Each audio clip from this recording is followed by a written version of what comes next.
It's easy to look back on memories with rose-tinted glasses and rewrite history, but as smartphone enthusiast veterans, what period was the most impactful? Which devices stood out, and what is the golden era of smartphones?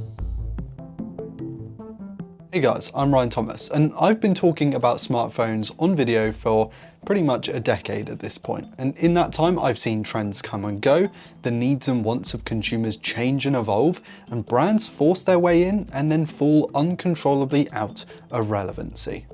The unbelievably good, hyper-focused, dialed-in smartphones that we have with us today are all products of the implementations, improvements and innovations that came before them, and I think you can look back on those building blocks to really appreciate what we have today in even the cheaper and cut-down models in 2024.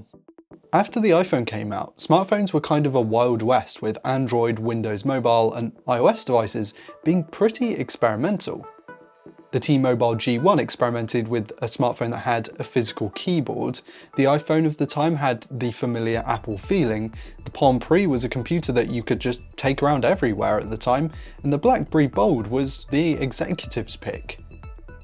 Not long after, we saw the advent of Google's Nexus series, with a particular favourite being Samsung's Galaxy Nexus, with a curved OLED display, super clean software and solid camera.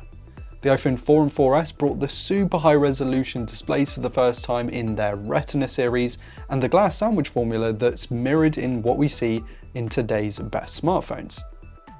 HTC was still strong with the Sensation and the One X, and Nokia's iconic Lumia 1020 with its 41 megapixel camera was all the rage. These phone firms weren't afraid to try something new, and as a result, we had access to different phones with bright colours, experimental features, and exciting changes to their predecessors. HTC is probably the most obvious one of these in recent memory by bucking the trend of cheap-feeling plastic smartphones with its gorgeous metals design that wowed us when they were new. The One M8 brought with it the secondary depth sensor for portrait mode that our phones can still all do to this day, and the front-firing speakers became the hybrid setups in 2024's phones. 2014 through 15 saw some of the best Nexus phones ever launched. The LG G3 with its crazy Quad HD screen and Ultra HD 4K video recording capabilities, and the Galaxy S5, which had a little more mixed reception, but you saw Android smartphones as a whole really pushing the envelope. And Apple made the controversial decision to offer big and bigger smartphones for the first time. Now, this is where things get a little bit interesting, because the 2016 to 18 era is the storm before the calm, and I didn't say that. What I mean by this is that the 16, 17, 18 time gave us arguably the best set of smartphones from all companies before things really started to get a little bit samey and boring. This was the generation of phones that combined the best of what came before with what would come after. This is what I consider to be the golden era of smartphones. Samsung's Galaxy S7 and S7 Edge are the epitome of this, with the sleek, curvy glass sandwich, super fast fingerprint reader, brilliant camera and battery life, and the 5.5-inch Quad HD AMOLED on the Edge was the best display in any smartphone at that time. And I have a particular soft spot for this phone, as I felt it really was the highest end device that you could buy at the time. Its curved edges and sculpted body would be seen in many phones for years beyond this point.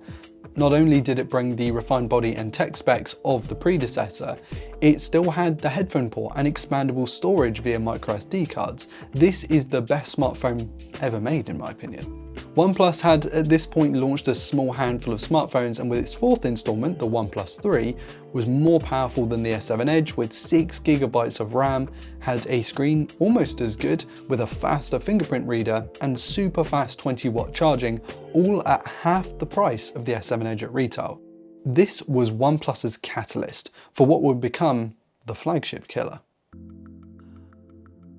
LG's G5 was really fun and interesting with its modules and removable batteries, giving it added functionality over its contemporaries that had at this point largely sealed in their cells and physical designs as a whole.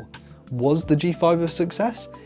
Some could argue that it wasn't, but it did at least bring something new to the table, even if it would possibly go on to cause the downfall of the Korean giant's smartphone division. And LG's interesting features didn't stop at the G5. The V20 added a secondary display, which looking back was sort of gimmicky, but looked really cool and brought something new to the table once again.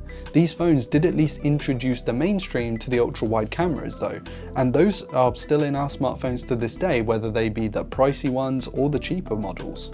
And of course, how could we all forget Google's Pixel debuting with its deliberately boring hardware design focusing its strengths in software trickery in one of the most iconic smartphone ads ever produced.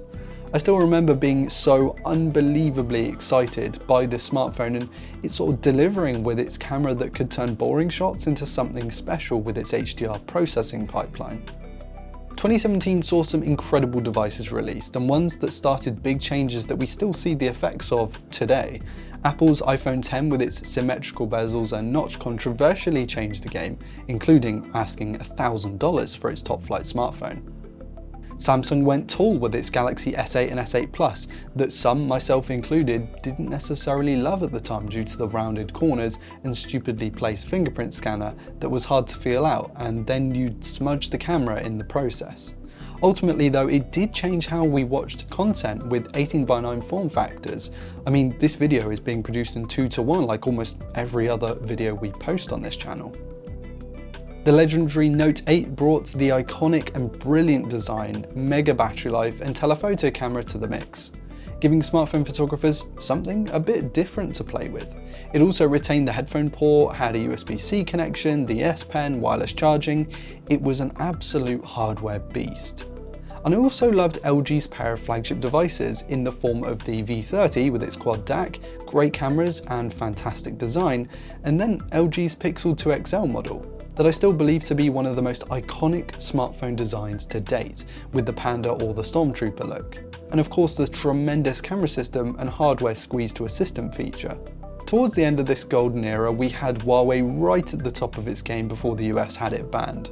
The P20 Pro and Mate 20 Pro packed in all the hardware you could ever want in a smartphone, software with heaps of features, even if it did remind of Samsung's TouchWiz, and those cameras were like nothing we'd ever seen before. Big sensors, big lenses, and unique colours to go along with mega battery life.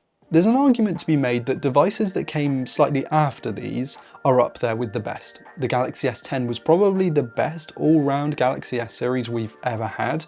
The OnePlus 7T and 7 Pro brought their own unique qualities to the table, with the latter offering a truly futuristic design. And of course, the Pixel 6 and 6 Pro marked a clear shift in the strategy for Google's smartphone division. However, with price increases, the fizzling out of key hardware features like the headphone port and microSD expansion, there were enough changes that many of us didn't necessarily want that I wouldn't place these in the golden era. The smartphones that we're all carrying around right now are the best they've ever been, with laptop level performance, screens better than a lot of our TVs, battery life that lasts 1 or 2 days, and cameras that straight up kills the compact camera market. These things are absolutely insane, but that fact doesn't stop me looking back at the smartphones that helped build what we have today as some of the most influential tech that we've ever seen, the golden era of smartphones. What do you think is the golden era of smartphones? Which device is your personal favourite? I know there are heaps of devices that I didn't mention here that I probably could have. The iPhone SE, the Pixel 3a, the Galaxy Note 4 or Note 20 Ultra. There are tons you could look at and we'd be here all day looking at all of those. But let me know in the comments what you think is the best device and the best era. If you enjoyed today's content, then hit subscribe and hit like to never miss another upload. I've been Ryan Thomas and I'll catch you later. Cheers.